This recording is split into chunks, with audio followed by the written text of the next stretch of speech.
VoyMonk video voice vlog. I often thought about what would happen if I won the lottery.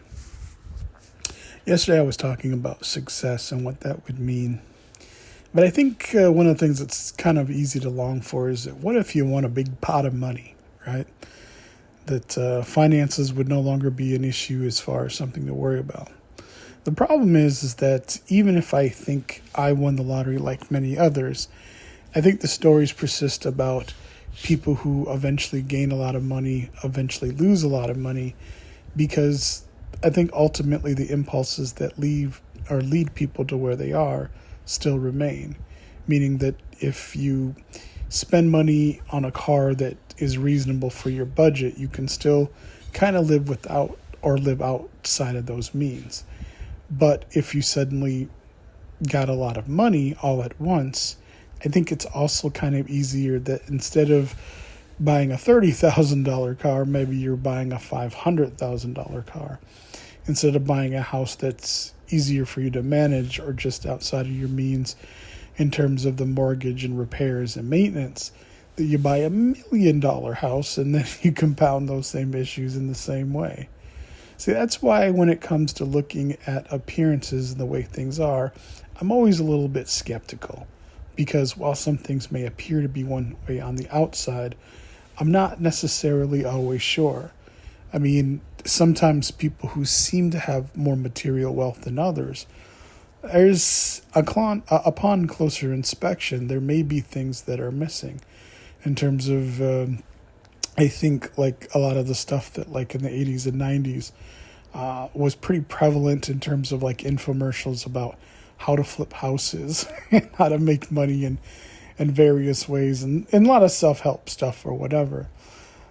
Honestly, the thing that I found that was probably the most telling and kind of revealing, especially now that, we have a lot more access to resources and information, is that the truth is that a lot of the people that would, sell these items or situations were oftentimes making their money off the fact that they were selling these ideas that really didn't work, I mean, I was specifically kind of glued to a lot of ideas that would come on late night infomercials, right? Where they would be talking about, I know what it was like to give up on a job or lose money. And then eventually I went into business for myself and found ways to get these properties for pennies on the dollar and then flipping them, which sounds really interesting and nice. The only problem with that perspective is that, really it's just a way to kind of sell an idea.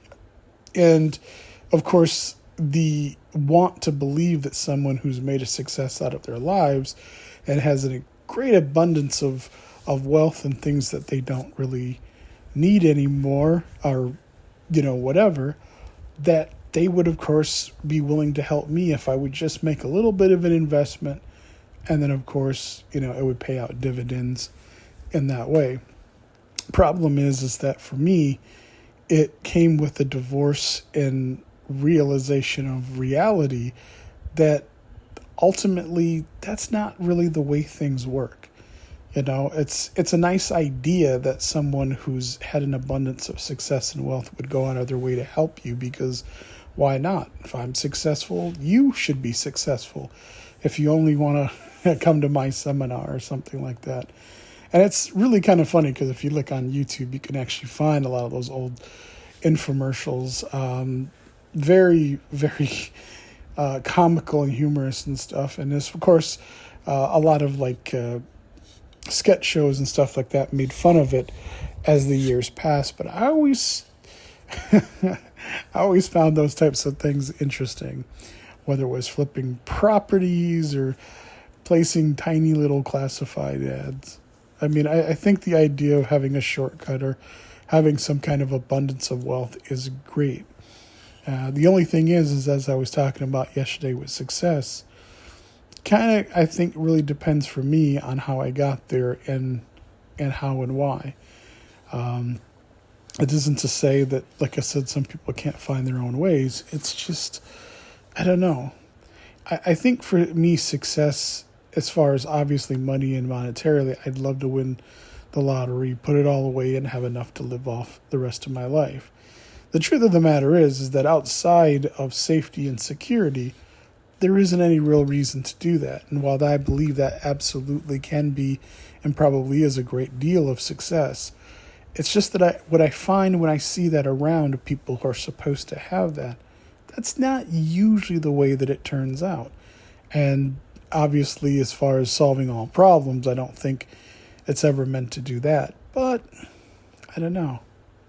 Anyways, that's what I was thinking about on this Tuesday vlog. I'm sure I've got some things cooking in the head that I might bring up later on this week. But until then, take care.